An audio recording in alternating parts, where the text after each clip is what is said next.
achieved.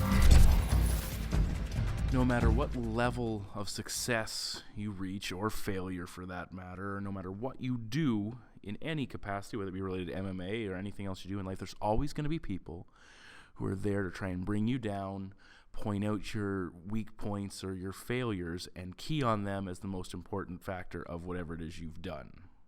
The important thing is you just keep pushing forward and you give them the big double finger and say, fuck you, because that's, for the most part, the best way to handle these things.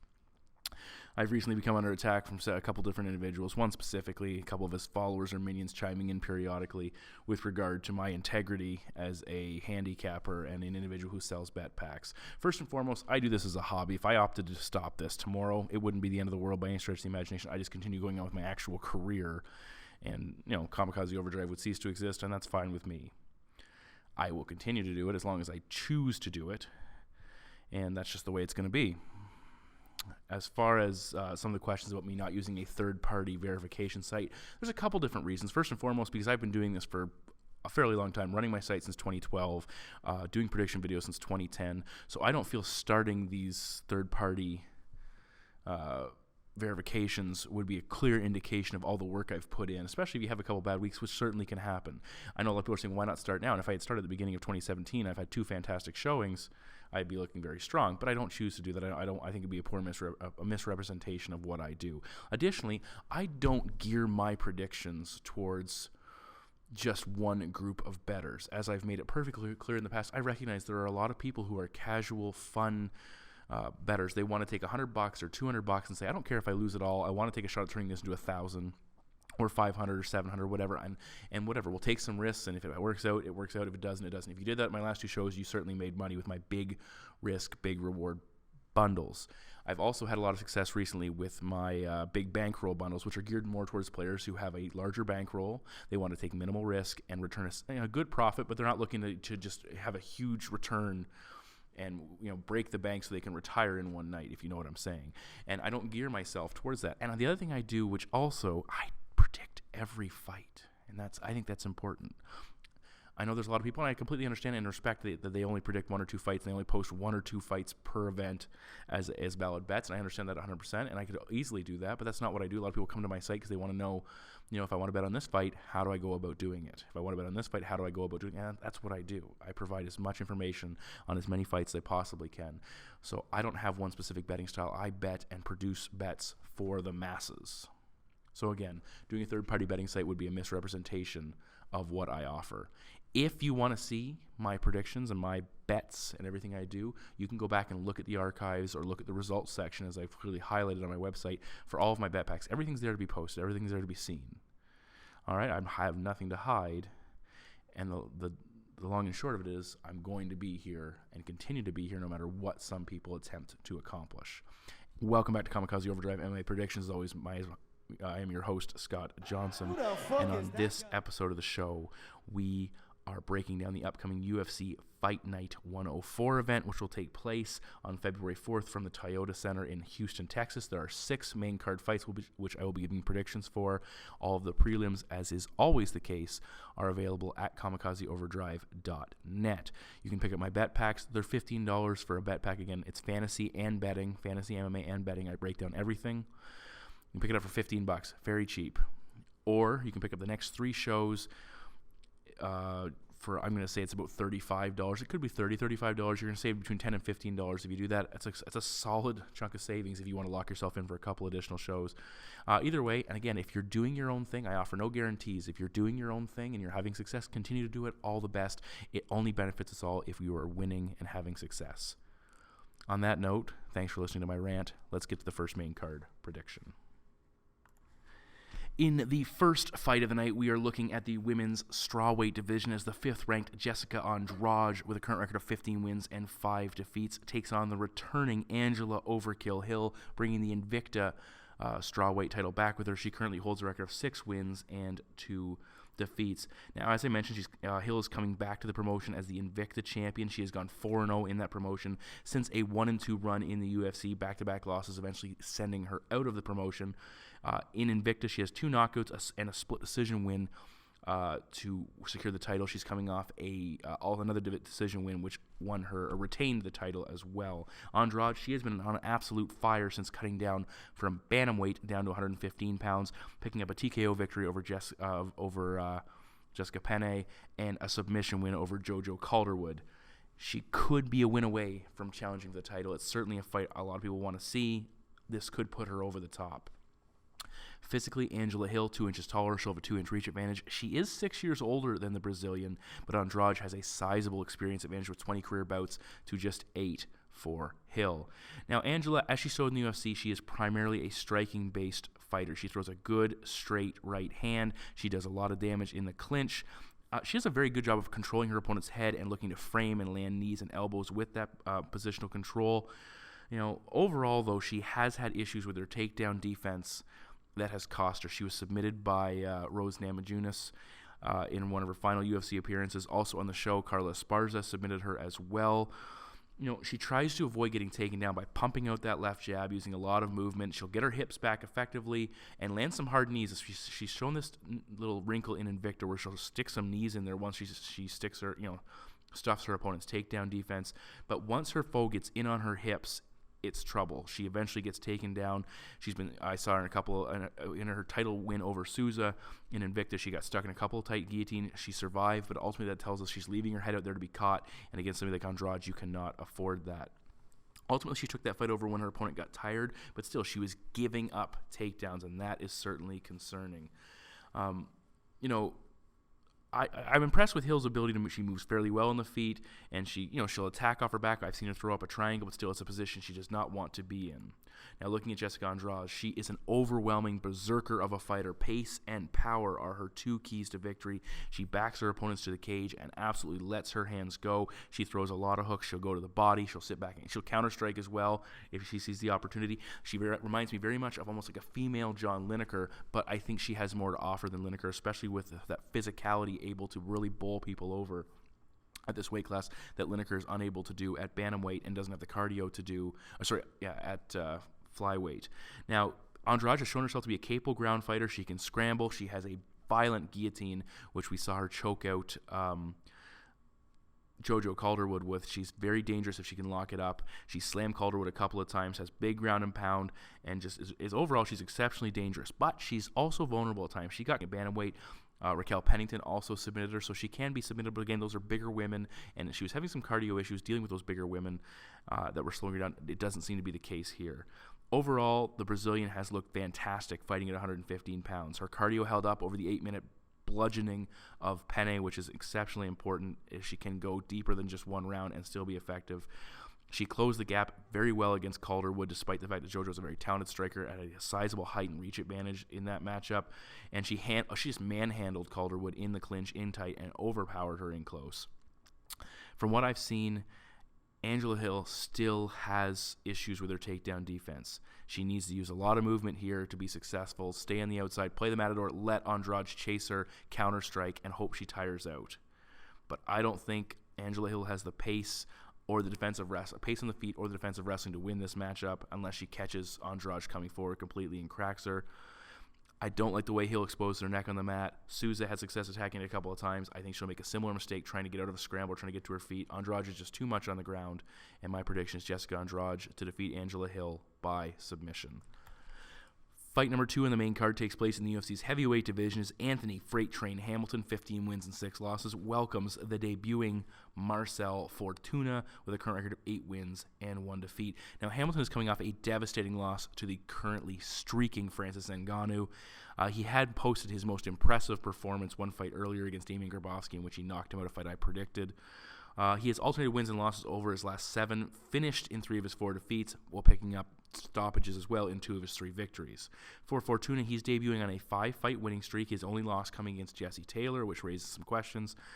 He beat David Mitchell, a former UFC welterweight, who fights at a heavier weight class outside the promotion. He lost his Ultimate Fighter entry fight by decision for, I believe, it was season 23, Joanna versus Claudia. and he was competing at light heavyweight there.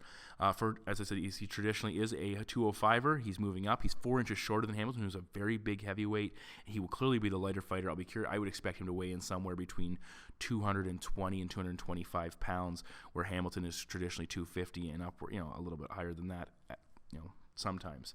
Fortuna, as I said, he has 5 wins by submission, 3-1 on the scorecards, a couple of his submission wins by rear naked choke. He mostly goes for chokes, and from what I've seen in the fight, I've watched a fair bit of footage on this guy. He likes to look for grappling right from the onset of a matchup. He has a fairly strong reactive double leg. He took Mitchell down a couple of times. Mitchell's a pretty good grappler in his own right. He will shoot for the double. If he doesn't initially get it, look for a switch to a single and try and run that pipe and put him on the mat. He does seem to rely a little bit too much on his strength. He'll mix technique and strength, but he really forces his takedowns periodically. And in his Ultimate Fighter defeat, he struggled to land takedowns, and that's ultimately why he lost that matchup. Once he gets his opponent to the ground, he's very active. He'll look to posture up. I like the way he'll stand up and try and swing his opponent's legs to the side and slip around them. Against David Mitchell, he mounted him. He has a smothering top game, very effective top game if he can get you in a position to control you. Tried to turn the tables on him, took him down. He was able to sweep the top position. He actually jumped on a leg and attacked a submission there, and eventually led to getting on top. But in that fight, he seemed to be slowing down a little bit. His takedown attempts and his strikes were very labored. Overall, his striking, we haven't seen a heck of a lot of it where he's been fairly effective. He throws a lot of single strikes. He has some decent low kicks, but he telegraphs his attacks. He seems to have a little hitch before he lets his strikes go. He was struggling again with the striking of his Ultimate Fighter opponent. Tired after round 1. It just seemed like he wasn't reacting very well to getting hit. Now, moving on to Anthony Hamilton. Certainly a flawed fighter, but he does some things well. Overall in his career, he has 10-1 in fights that go beyond the first round, which is darn impressive for heavyweights, and that can be key to a successful heavyweight run. If you can get guys out of round 1 and defeat them, Shamil Abdurahimov is the only guy who's actually defeated him outside of the opening round. But 5 of his 6 losses have come in round 1, 2 by knockout, 3 by submission. So certainly it's that durability question that raises that, shows where he's most vulnerable. He is a former collegiate wrestler, All-American, BJJ brown belt, 8 takedowns on 10 attempts in his 2 victories prior to knocking out Grabowski. Over his last, so that was darn impressive. It shows how heavy he leans on his ability to put opponents on the ground. I believe it was Ruan Potts and Daniel Omyanchuk were the 2 guys he put on the mat and beat them up, eventually stopping Potts. He has a decent activity level on top position. He does a good job of maintaining control and landing strikes. He will try and bowl his opponent over at times, but defensively, 83% takedown defense. Very difficult to take off his feet. He breaks his opponents down with posture if they do look to take him down, and ultimately, it's not on the level of Derek Lewis, but if you shoot unsuccessfully, Hamilton has the ability to turn that situation against you very quickly. If he can't score takedowns with regularity, look for him to switch to a clinch attack. He'll land short uppercuts in close, work the body. He'll land some knees to the body. And we saw against Damian Grabowski, he hurt him with a big right hand at distance, or as they closed the gap, and then landed a number of strikes on the inside to eventually take him out. He can generate a lot of power in a short distance. Now, the biggest, I would say, in addition to his durability, and this kind of they go hand in hand, the biggest knock on Hamilton is his lack of comfortable distance striking. He tends to look very unorthodox, uncomfortable, we'll say, fighting at range. He ducks his head forward when striking. He's always looking to close that gap, which again, if you don't do it and set it up properly, you are there to be hit. And he's been rocked multiple times in fights. Alexei Olenek rocked him before locking up that scarf hold. We've seen a couple guys take him out. So, it's certainly there to be had if you can land that one big strike as he comes in. Against Abdurahimov, he struggled early to close that distance. He was getting hit with, short punches routinely, and that seems to be his biggest downfall if you can, be the better striker. What I see playing out in this fight, Fortuna's going to struggle to take Hamilton down. He doesn't have the striking chops to hurt him and threaten him, which makes him one-dimensional. And well, as I said, Hamilton's cardio has been pretty decent in longer fights, while Fortuna has looked exhausted, or at least tired, after early action in some of his fights, and that's going to be magnified by trying to muscle around a much bigger man, and debuting as well. That's not going to help. So I expect to see Hamilton really break him down, and Anthony Hamilton's going to have success in the clinch. He's going to potentially score some success from top position. His hands look to be improving, and that's something he can key on as well against a guy who's just not as good striking-wise. I think the size is going to be a massive factor. I fully expect Fortuna. This is his opportunity to get into the UFC. He'll be cutting down to light heavyweight as soon as possible. My prediction, though, is Anthony Hamilton to defeat Marcel Fortuna by TKO. The third bout on the main card takes place in the aforementioned UFC's light heavyweight division as former interim title challenger and 6th-ranked Ovince St. Preux, or OSP, currently holding a record of 19 wins and 8 losses, takes on the debuting Volkan Oezdemir with a current record of 12 wins and 1 defeat. Now, OSP is coming off an upset loss, which I correctly predicted, against Jimmy Manuwa. He was brutally knocked out. He is just 1-3 over his last 4, but keep in mind his other losses coming against Glover Teixeira, another upset that I correctly predicted, and the aforementioned interim title fight against John Jones.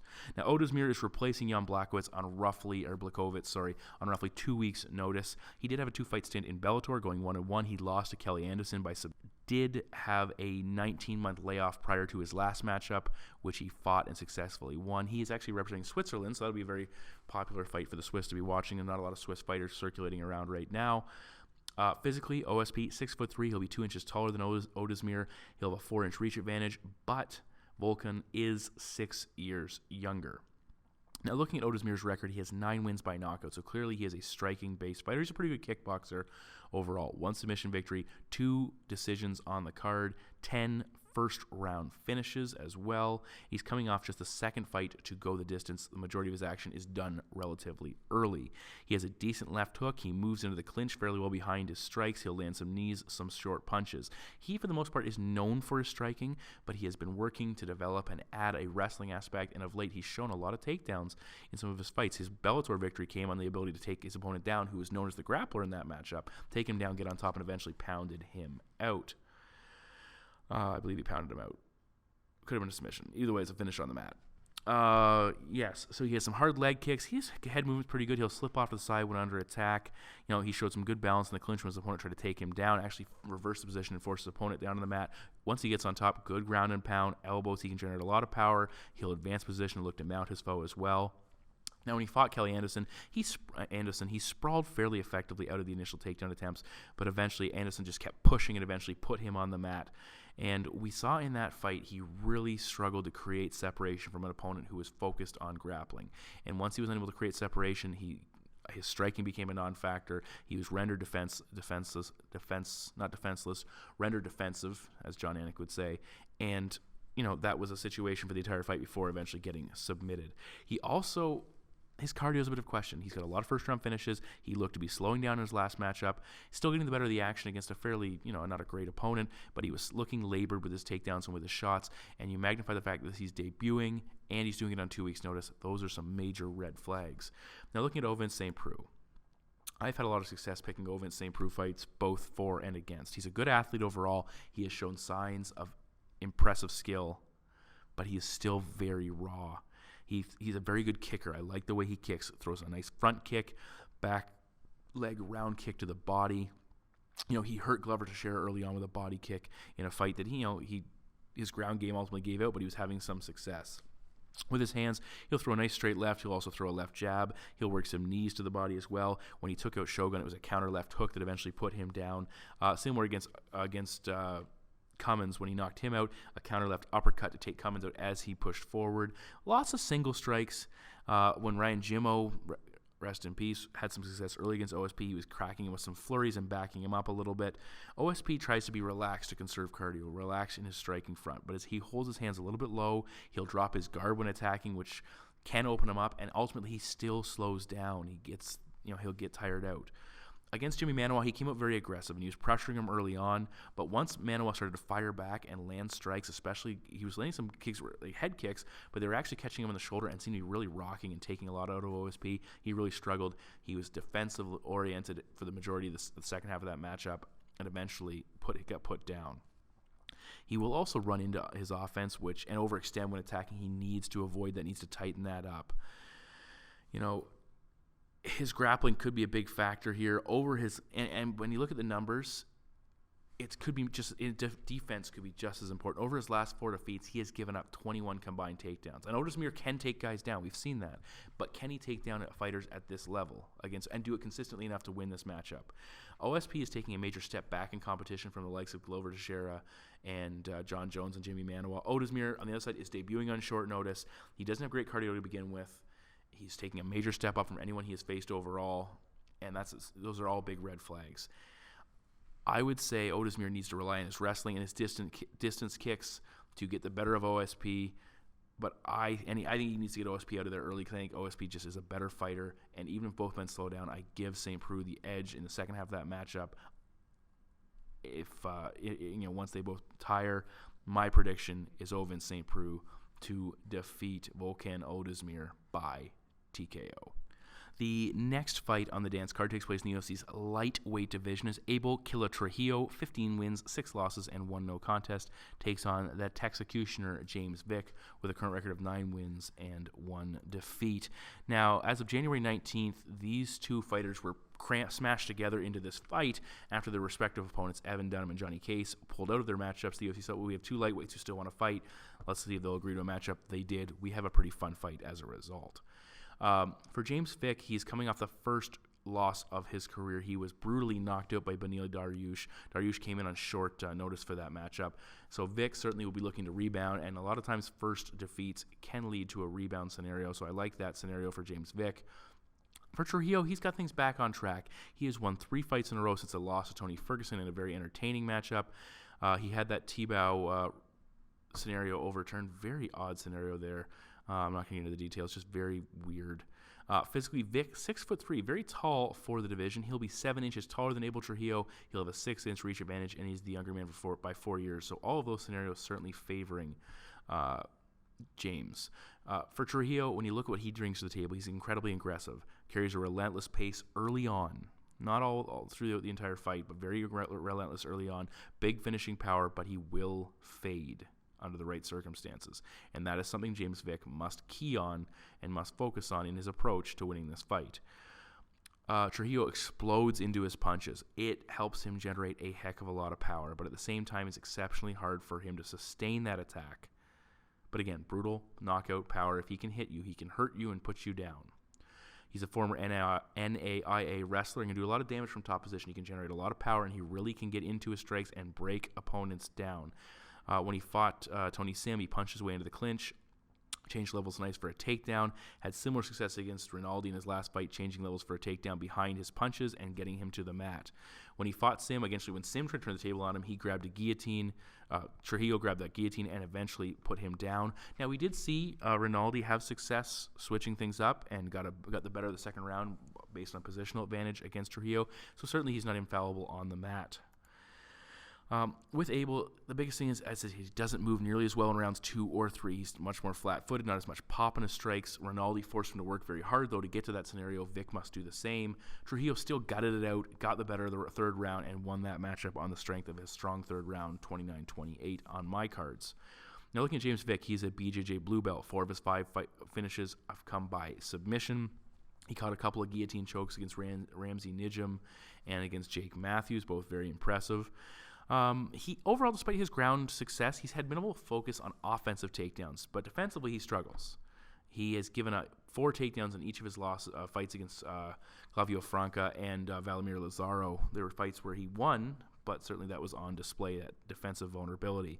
Franca had a lot of success closing the gap with regularity and taking Vick down with relative ease. Now, Vick's a good scrambler. He's hard to keep down. He'll attack off his back, but Franca still was able to get in and put him down.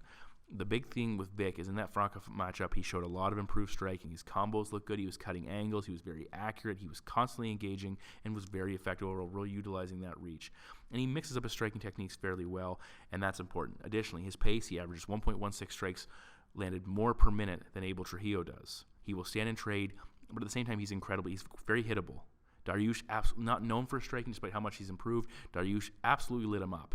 Vick leaves his chin out and exposed. He will also run into strikes. Despite having that reach advantage, he will move forward into his offense, which can leave him open to getting countered and cracked.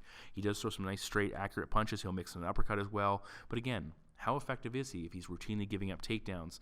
And he's been able to overcome that in a couple of fights. But is that a recipe for success long term? His striking D and willingness to trade and get hit got exposed in his last matchup against Dariush. In this fight, Vick needs to stay very loose, stay on the outside, use his kicks, use his reach and those long straight punches, and his cardio and volume to outwork Trujillo, keep him where he can't be effective early, and then assume he will slow down later in that matchup where he can completely take over the fight. For Trujillo, he needs to get on the inside, use those takedowns, land that ground and pound, control Vick on the mat, be very mindful of Vick's guard. Vick can't afford to be on his back in this fight with the type of power and damage that Trujillo can do from top position. Trujillo is the better wrestler overall than most guys that Vick has defeated. I think Trujillo is simply too physical. He hits way too hard at range. And Abel will get a pair of rounds in the books, the way I look at it here, and he'll hold on if he can't get the early stoppage for a third round against Vick, who will probably try and make a late comeback. The first defeats usually mean a significant improvements for Vick, so it wouldn't surprise me to come out and see a retooled fighter, but that brutal knockout could have exposed his chin, and it could actually change the way he fights a little bit. Either way, my prediction is Abel Trujillo to defeat James Vick by TKO. Moving now to the co-main event of the evening, we are in the women's strawweight division. Another very interesting matchup as Alexa Grasso, currently ranked 12th in the division, undefeated at 9-0, takes on the Lil Bulldog, Felice Herrig, currently with a record of 11 wins and 6 losses. She was a part of the Ultimate Fighter cast. She's currently unranked, but there's good reason for that. Herrig, she returned to action from a prolonged layoff in her last fight. She was off for a long time, and she picked up an impressive victory, but still needs another win or two to get back in the rankings. This fight would put her in the rankings.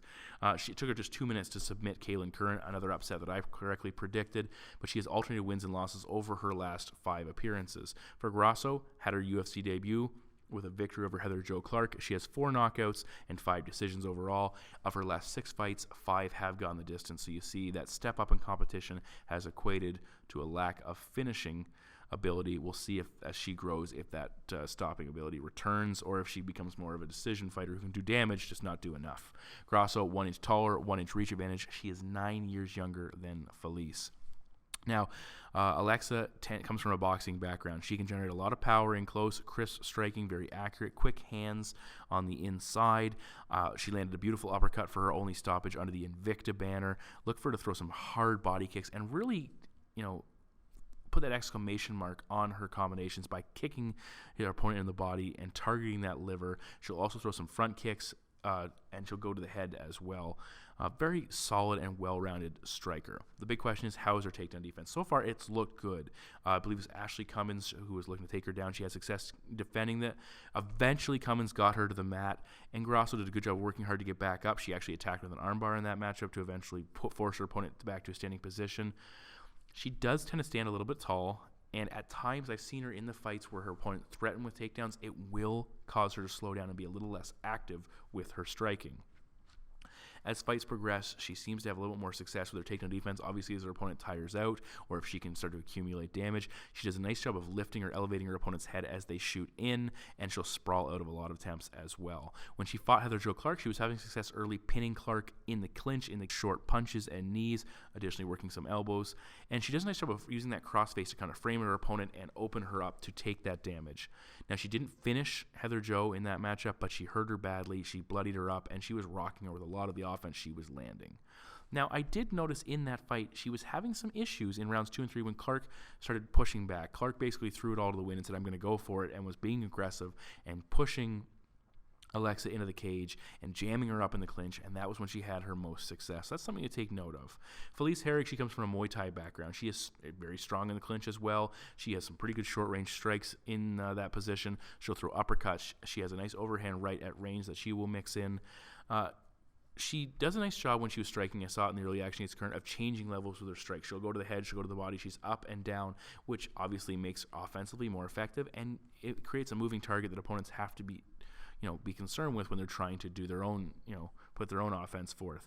I like the way she stays active. She'll mix in kicks as well, but she doesn't have the pop that Grasso offers. The biggest thing I like with Felice Herrig is, in addition to her clinch work, is her ability to take fights to the ground. Against Kaylin Curran, she countered nicely with a takedown attempt and transitioned to her back very quick, eventually setting up the submission. I believe I called that fight by submission. She'll work some trip takedowns in the clinch. Again, she's very strong. She's a decent scrambler, good offensive guard, and her arm bar seems to be one of her trademarks. She likes to pull off her back. She will attack from her guard. She'll throw up triangles. She'll chain submissions together.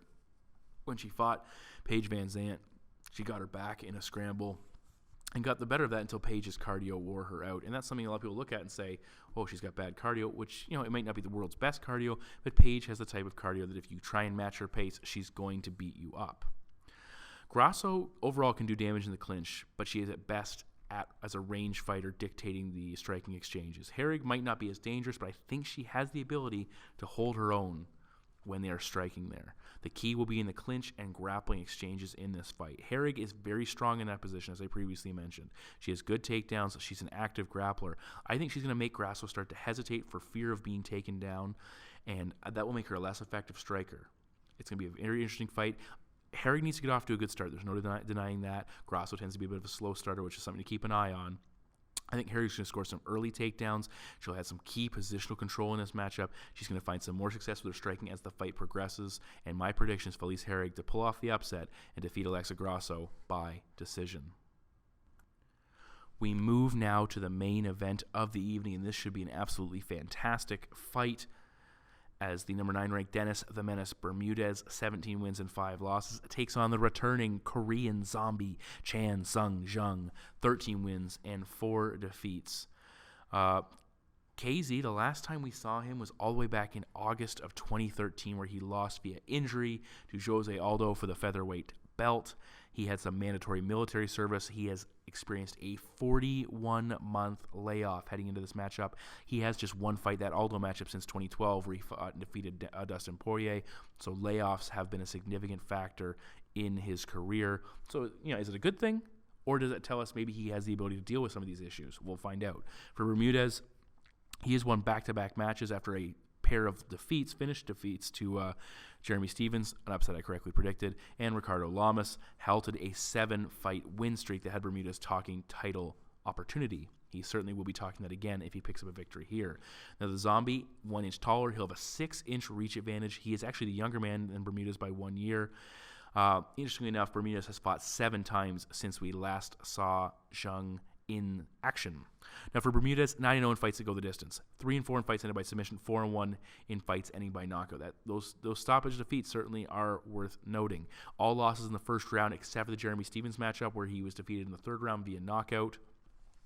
For the Korean zombie, he's a 2-2 fighter on the scorecard, so not a lot of experience going deep. 9-0 in fights ending by submission, 3-2 in fights ending by knockout. Only one first-round finish in his career as far as UFC and WEC is concerned. Several earlier in his career, that one finish was a 17-second surprise knockout against Mark Hominick.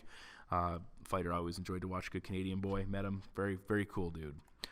For Bermudez, looking at the skill set, he's a very talented fighter. Fights in close proximity. He isn't overly big, so that's an issue there. He'll strike, work to the clinch. He'll change levels for takedowns. He'll shoot from the outside as well, and has a big drive behind whatever takedown attempts he does attempt. He tends, when he's striking, to stand in the pocket. He'll use movement on the inside. He'll flash out a left jab once he's in close, but he tends to attack in straight lines once he commits to attacking. He'll throw a front kick to the midsection. He'll throw some absolutely chopping low kicks. And I like the way he leads with a punch and then follows with a low kick. He was having a lot of success against Honey Jason, really hurting him. And you can see whenever a low kick of that magnitude lands, Jason was just like flat, reacting. And it really drains a fighter's energy and willingness to fight when you're getting cracked with those shots. It also limits their movement and allows Bermudez to be more effective looking for his takedowns. When he fought Max Holloway, which is probably, was a big win. It was a very controversial victory. I had Holloway to win that matchup. He had a lot of trouble with the reach of Max in that fight, and he was coming up with a lot. He's had fights where, against Clay Guida even, he had issues landing his strikes because of Guida's. Guida's not a great striker, but Bermudez was having trouble early on, at least getting into striking range. His chin, major question mark. He's been hurt in several fights. Several he's rebounded in. A couple more recently against better competition. He has not. Lamas dropped him with a jab and immediately submitted him. Matt Grice hurt him as well. Almost finished him. Jeremy Stephens hurt him with cracked him a number of times and eventually finished him. As I said, he gets hurt a lot. His submission defense, which kind of goes hand in hand, if you get hurt and put on the mat, you are vulnerable to submissions. Also an issue as well. The reason of that, Bermudez tends to leave his chin open. He overextends when attacking to try and make up for that reach disadvantage he deals with. He got cracked with a couple of right hands from Clay Guida. He hangs his left hand low, so that leaves him open to shots on that side. As I said, he launches himself into attacks. It adds power. It opens him up for counters. He throws himself off balance if he doesn't connect as well. Looking for takedowns, he's exceptionally explosive. Strong top position. He'll ride his opponent and strike. He exhausted a very good wrestler in Tetsuya Kawajiri on the floor. He busted up Honey Jason once they hit the mat, and he'll transition between power punching and kicks and then takedowns, and he's very fluid that way, and I like the way he does it. Looking at the Korean zombie, exceptionally unorthodox, very unorthodox fighter. Not unorthodox in the sense that he doesn't throw tight punch combination, focus on defense, but he's wild, he's aggressive, he's an offense over defense guy, averaging 3.66 strikes landed per minute, giving up 3.28. Those numbers have been changed a little bit. He was over 4 prior to the Aldo fight. 64% striking offense. He will brawl a lot. Striking accuracy. He will brawl a lot, which can bring that down a little bit. A lot of swings and misses at times. He throws a nice left hook, straight right combination. He'll mix in spinning back fists, jumping knees. He moves forward behind stiff punches and looks to overwhelm opponents. And, stay in their face overall. Push forward, land those barrages. I like the way he lands knees against the cage to the midsection. The tie clinch also is an effective maneuver for him as well. He will swing and leave his chin open at times. He tends to plod forward a little bit. And stands a little bit still. He drops his hands, but again, it's that type of fight where he wants to incite you into a brawl and then get the better of the exchanges. When he fought Dustin Poirier had some success. Poirier had some success landing some low kicks, but we saw him catch those low kicks and land for takedowns. Bermudez can do a lot of damage with kicks, so it's kind of a risk-reward scenario there. Do you want to set him up for those, or do you want to risk getting hurt? Jung is a very underrated grappler and wrestler overall. 61% takedown defense, 4 takedowns against Dustin Poirier, which is very effective. Aldo took him down 5 times, so he can be taken down, but again, Aldo's got very good wrestling a lot of people don't respect. Capable submission game, as we said, with 9 takedowns. He has good ground and pound from top position, elbows from top as well. He spent a lot of time on top of Dustin Poirier, which led to the victory in that matchup. When he was put on his back, he was aggressive. He attacked with submissions and eventually got back to a better position, eventually submitting Dustin in that fight. As I said, he's hard to take down. He will counter takedown attempts in his own superior position, and he will roll for submissions, and that's a big question mark. Can Bermudez find success with his wrestling? Bermudez overall is the more skilled fighter, I would say, the more well-rounded fighter, but Jung's durability and aggressive style is going to be a lot to handle. Over 5 rounds, though, how does KZ massive layoff? We've seen a lot of guys come back and struggle, but to me, the Korean Zombie looks like the type of fighter who can come back and not be bothered by that layoff, because he's just one of these guys who just goes and does things, the way he wants. Bermudez overall, he struggles against really good strikers, especially guys that have good reach. If you look back at his record quickly, Hani Jason, capable striker but not technically sound. Tatsuya Kawajiri, he's a wrestler. Clay Guida, wrestler. Jimmy Hedis, judoka. Steven Seiler, kind of a grappler, scrappy guy. He, capable. Max Holloway probably won that fight against Bermudez. Mac Rice, wrestler. Tommy Hayden, grappler. Pablo Garza. You see them saying the trend here is he's not beating guys that are dangerous on the feet. And that is something we have to be concerned with. And Korean Zombie, he has a good submission game. He has an aggressive striking onslaught that will make fighters make mistakes. This is a risk. This is a major risk. This is why it's not going to be the top of my betting card. But I like what the Korean Zombie has to offer in spite of the massive layoff. I think Jung is going to keep coming forward. He's going to use that. His cardio could be a bit of a concern, but he's going to put it on Bermudez early on. He's going to pressure him. He's going to land those strikes. He's going to back him up, and he's either going to hurt him and finish him via TKO, or he's going to hurt him and submit him. But my prediction is the Korean Zombie Chan Sung Jung to defeat Dennis Bermudez by submission. So there you have it, folks. There are my 6 main card predictions for UFC Fight Night 104. A little bit delayed. I'm in the middle of a very busy time in my actual job right now, so just kind of taking up a little bit of my focus. Nonetheless, thanks for tuning in. All of my preliminary picks, as always, available at kamikazeoverdrive.net. You can follow me at KO_predictions on Twitter. You can also check us out on Facebook. Just search us up. Buy the bet packs if you're interested. If not, keep doing what you're doing. I will be trying to set up a service on my website where you can just submit your email and you will get automatic updates whenever I post something. Because a lot of people want to know when my predictions go up. And I get a lot of emails or Facebook messages or tweets or Twitter messages, I guess, saying, hey, look, where's your predictions? When are they coming up? Usually it's Monday. Today's a little bit later. But yeah, I was setting something up to allow people to get immediate updates when stuff is posted. Thanks as always for tuning in, and take care, guys.